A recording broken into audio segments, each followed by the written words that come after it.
Hi, welcome back to Deadly Affirmations, the video book. Today we're going to read the last part of chapter 12. It's just a little snippet, but it advances the plot. You'll see. Here we go. For the fest, patients decided on a fun outfit, hip-hugging bright orange nylon balloon pants with an elastic waist that rode her hips, and cinched ankles, a purple Beastie Boys t-shirt that showed off her belly button, her favorite pair of well-worn huaraches, and a dark brown leather quito that ran from her wrist to just below her elbow with a silver and turquoise concho adorning the outside. She took a little canvas backpack as a purse in case she found anything that called out to her to be bought. Friday night at the fest was traditionally when a big-time band got up on stage and the town danced until dawn. Well, the bands were never actually big-time. This year's entertainers were the 52 Girls, an all-female B-52s tribute band with only one original tribute band member still playing. And dawn, as it applied to River City, was about 10:30. But a good time was had by some. Patience was ready to shake her groove thing, or her moneymaker, or her booty, or her tail feather, or maybe she'd just have to resort to an occasional shimmy. Regardless, the River City Fest was always a good time.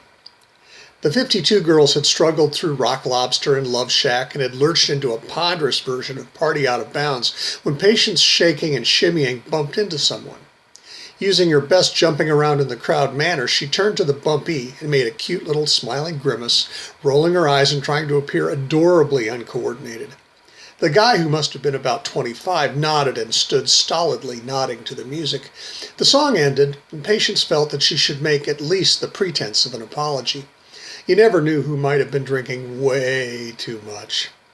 The guy wore Tim's, skinny, light-washed denim jeans ripped to the knees. He really shouldn't have. A 2008 NBA champions Los Angeles Lakers t-shirt and a well-used royal blue Oktoberfest dad cap. Patience introduced herself as Patty. The guy was called Gerald. When the 52 Girls stumbled into Mesopotamia, Patience gave up trying to dance and headed away from the music toward the beer tents. Gerald followed her, moving to walk beside her by the time they reached the edge of the crowd, bopping to the beat.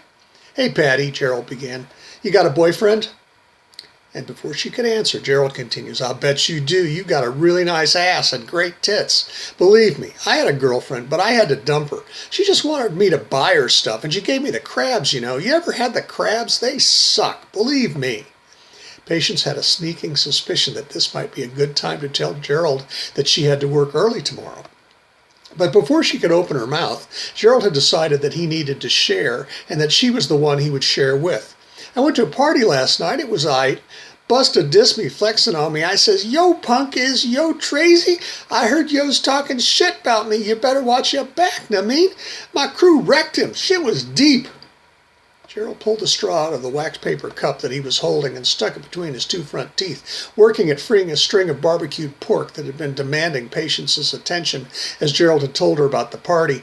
He finally loosened it enough to close his mouth and noisily suck it out of his teeth. "So much drama in the RC," Patience commiserated. "True dat," Gerald went on. "Dis bitch got some mad flavor. Well, I's fiending for some booty from that girl, and I got game. We's crunkin', but I ain't got no Jimmy hat, so she lick it like a lollipop." "We don't love them hoes," she told Gerald. "Well, one of my boys was zooted. Don't get it twisted. You know what time it is. That shit's whack. We had to roll up in a Benz and get him back to his crib on the down low." "That type of shit happens all the time," she said. Gerald stuck his little finger into his ear, pulled it out, and examined it, finally wiping it on his pants. "Hey, shorty, I got a slamming system. I got some Lil John, bitch." Gerald set in motion for her to follow him. They walked to the parking lot to a sticker-covered purple Scion TC.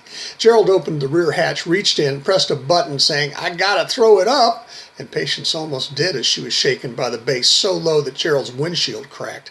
"Yeah, boy," he shouted.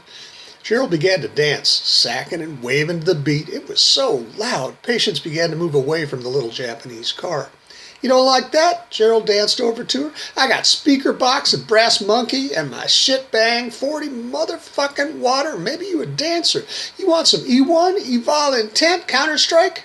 "The video game," she said. "Nah, the music, D&D, you know, Maniac, Death Star, Eons. Drop the motherfucking bass and shake your ass." Gerald turned and saw a young woman across the parking lot dancing to the booming bass. Boy, girl got rid of him there. He reached into the pocket of his pants and pulled out a handful of pills. You want some Gerners? Yay!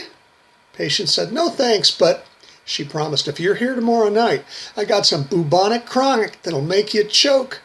He perked up. Wax? She smiled and told him, see you tomorrow, Gerald. He turned back to watch the dancers and muttered, Bunny's rolling tits. Patience went home, knowing what she would be doing tomorrow.